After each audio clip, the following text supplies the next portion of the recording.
महाकुंभ को शुरू हुए 5 दिन हो गए हैं और इस दौरान करीब 7 करोड़ से अधिक लोगों ने संगम में आस्था की चुप्की लगा चुके हैं। महाकुंभ में कुल 6 स्नान हैं, जिसमें से 3 अमृत स्नान हैं। पहला अमृत स्नान हो चुका है, जिसमें 3.5 करोड़ से ज्यादा लोगों ने चुप्की लगाई।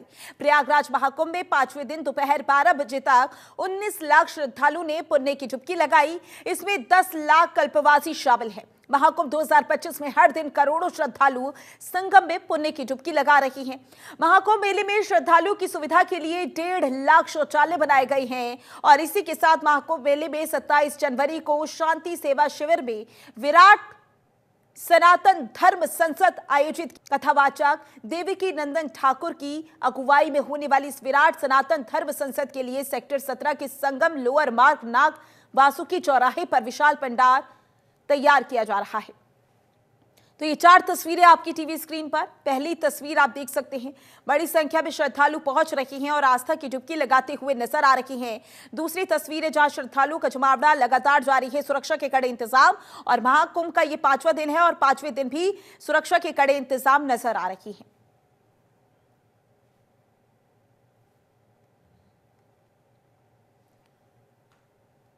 महाकुंभ में शामिल होने के लिए अनोखे बाबा संगम नगरी प्रयागराज की धरती पर मौजूद है। सभी साधु संतों की अपनी एक विशेषता है, जिसकी वजह से वो आकर्षण का केंद्र बनते हैं।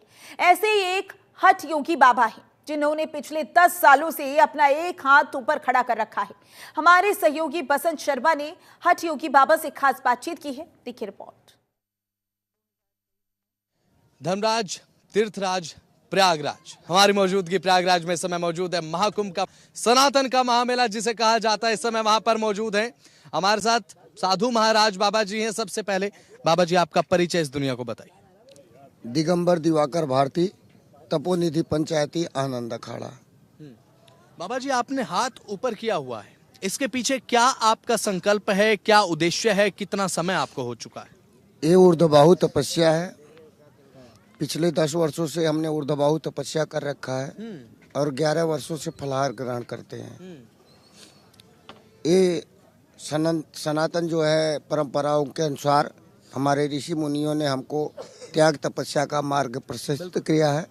उसी का आज भी साधु संत लोग अनुसरण करते हैं और ये तपस्या भगवान को समर्पित किया जाए। शरीर ही भगवान का है तो भगवान को समर्पित कर दिया जाता है। हम सन्यासियों का काम ही है कि त्याग करना। बिल्कुल बाबा जी 10 साल हो चुके हैं, आपने हाथ उठाया है। अब जो दिनचर्या आपकी होती है उसमें आपको कोई तकलीफ नहीं होती? हर कार्य में कुछ न कुछ तकलीफ होता है, ऐसी बात नहीं है। जहाँ 10 मिनट लगता था 20 मिनट लगता है, लेकिन काम होता है। होता है।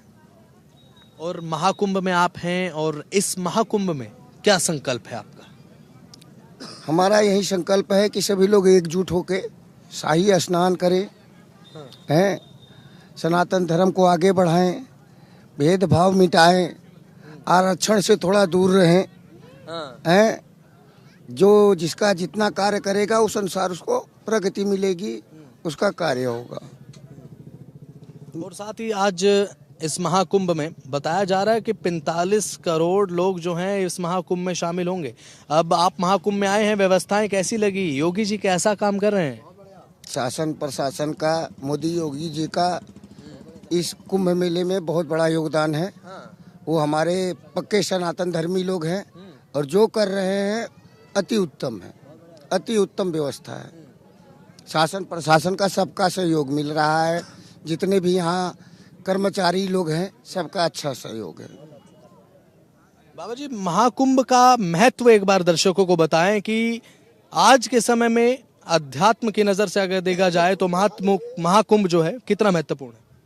देखिए, ये सदियों पुराना परंपरा चली आ रही है। सनातन काल से समुद्र मंथन हुआ था तो अमृत निकला था उसमें, तो अमृत के जो 4 जगह पर गिरा बूंदे, वहीं पर आज ये महाकुंभ मनाया जाता है। और ये जो है हमारे सनातन धर्म का सबसे बड़ा मेला है, महाकुंभ है, महामेला है। और जितने भी सनातन धर्मी हैं इसमें आते हैं, स्नान करते हैं, पुण्य के भागी बनते हैं, आशीर्वाद प्राप्त करते हैं। तो आपने सुना, अपने विचार यहाँ पर गुरु महाराज ने सभी के सामने रखे। और कहा जाता है कि जब भी कोई फल की इच्छा हमारे मन में होती है, उसके लिए एक त्याग होता है, एक तपस्या होती है जिससे गुजरना पड़ता है। उसके बाद जो फल है वो भगवान की तरफ से दिया जाता है। एक ऐसी ही तपस्या ये कर रहे हैं। और साथ ही साथ अभी फिलहाल बात करें, महाकुंभ में हमारी मौजूदगी है। महाकुंभ में कहा जाता है आस्था और परंपरा एक दूसरे को गले लगाते हैं, और ये इस महाकुंभ में नजर भी आ रहा है। वीडियो जर्नलिस्ट लक्ष्मण मिश्रा के साथ मैं बसंत शर्मा, जनतंत्र टीवी, प्रयागराज।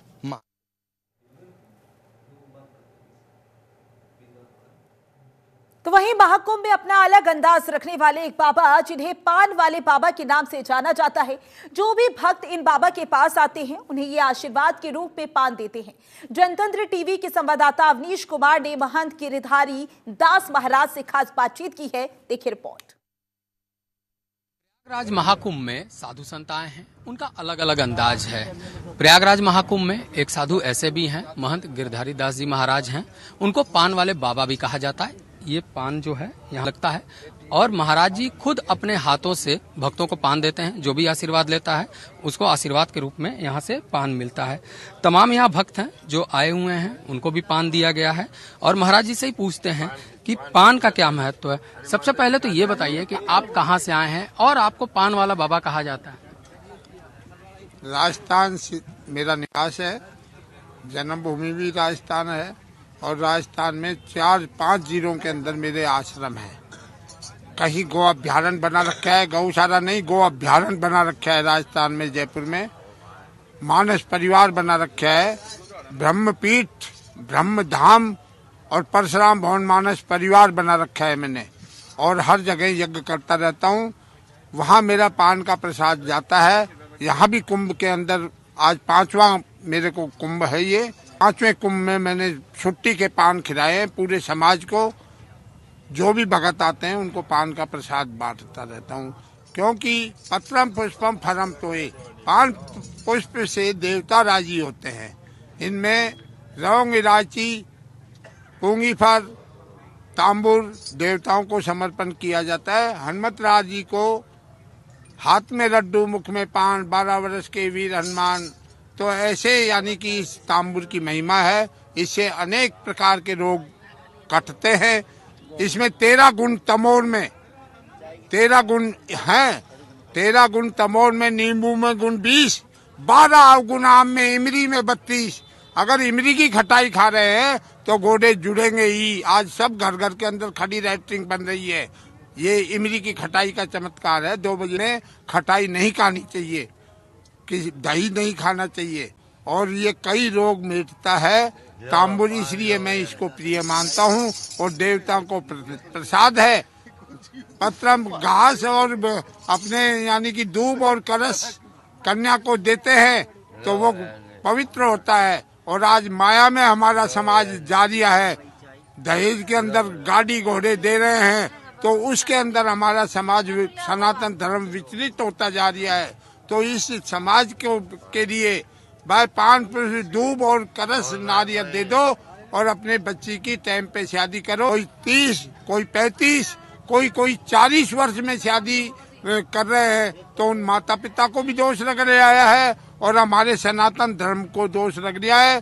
गंगा, गीता और गायत्री अगर ये रोप हो जाएगी तो सनातन धर्म रोप हो जाएगा। सनातन धर्म का गट्ठर जोड़ो। गौ माता को राष्ट्र माता घोषित नहीं कर पाओ तो राज्य माता तो घोषित करो। राजस्थान में के मुख्यमंत्री को खास हिदायत है, जुलूस भी निकाल दिया हूँ, और 5 आश्रम में मेरी गौशाला है। कोई सरकार से अनुदान नहीं ले लिया।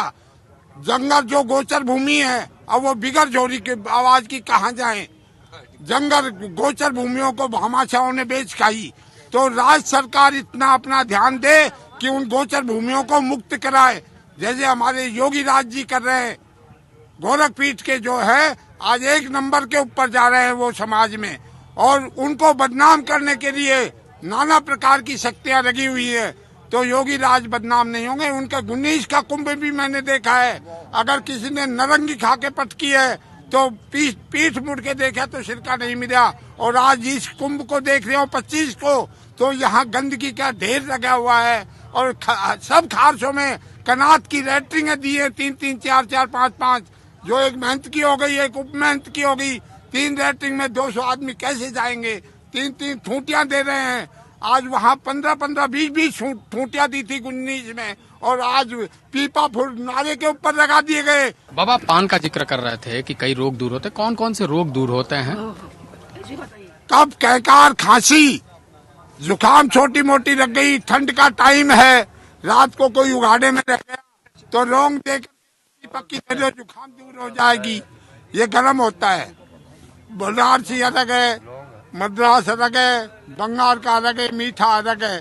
इसको कहीं पर भी दे दो, किसी को कोई वैसा चेड़ा है तो उसको कुंजा घेर करके दे दो, उसका कार्य सिद्ध होगा। तो ये बाबा हैं पान वाले, इनके जो पान है वो प्रसिद्ध है। जो भी लोग आते हैं यहाँ पर, जो पान है वो प्रसाद के रूप में लेते हैं, और बाबा कहते हैं कि पान खाने से कई रोग दूर होते हैं। कैमरामैन विनोद के साथ अवनीश कुमार, जनतंत्र टीवी, प्रयागराज महाकुंभ। आगे बढ़ेंगे, जहां महाकुंभ को लेकर युवाओं में भी जोश देखा जा रहा है। श्रद्धालु बढ़ चढ़कर महाकुंभ में शामिल होने के लिए प्रयागराज पहुंच रही है। देखिए रिपोर्ट।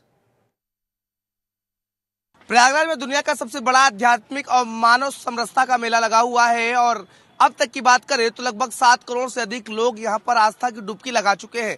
लेकिन विपक्ष के नेता अखिलेश यादव इस पर सवाल खड़े कर रहे हैं। पहले तो उन्होंने कुंभ की व्यवस्थाओं पर सवाल खड़े किए, उसके बाद आंकड़ों पर भी घेराबंदी कर दी है। लेकिन यहाँ पर पहुंचे श्रद्धालु, पहले आप देखिए, श्रद्धालु जो है वो लगातार आ रहे हैं, और कुछ युवा श्रद्धालु जो है, क्योंकि इस बार का कुंभ जो है युवाओं में काफी आकर्षण का केंद्र बना हुआ है, लगातार जो है वो पहुंच रहे हैं। कहाँ से आए आप? हम बाड़मेर से, बाड़मेर राजस्थान। राजस्थान से आए हैं जी। ऐसा क्या दिख गया आके यहाँ?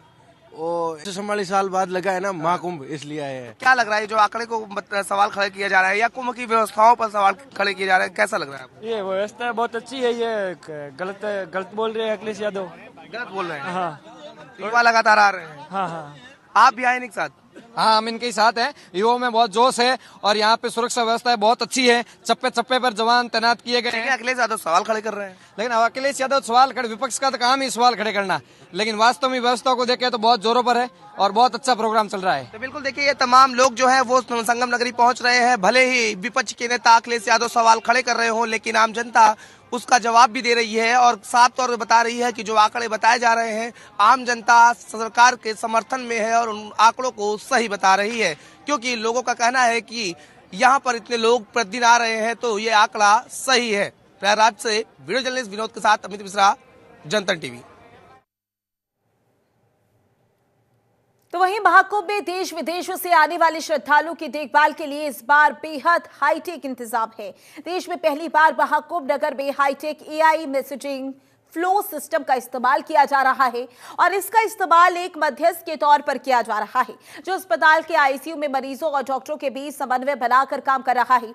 महाकुंभ नगर में देश विदेशों से 45 करोड़ से ज्यादा श्रद्धालुओं के पहुंचने का अनुमान है। ऐसे में कई भाषाओं के लोगों को यहां अपनी समस्या बता रही है, और उसका निदान पाने में किसी तरह की असुविधा ना हो, इसके लिए आर्टिफिशियल इंटेलिजेंस हल किया जा रहा है। डॉक्टर गौरव दुबे और डॉक्टर एसके पांडे, नोडल चिकित्सा स्थापना महाकुंभ मेला, इसके बारे में विस्तार से जानकारी देते हैं।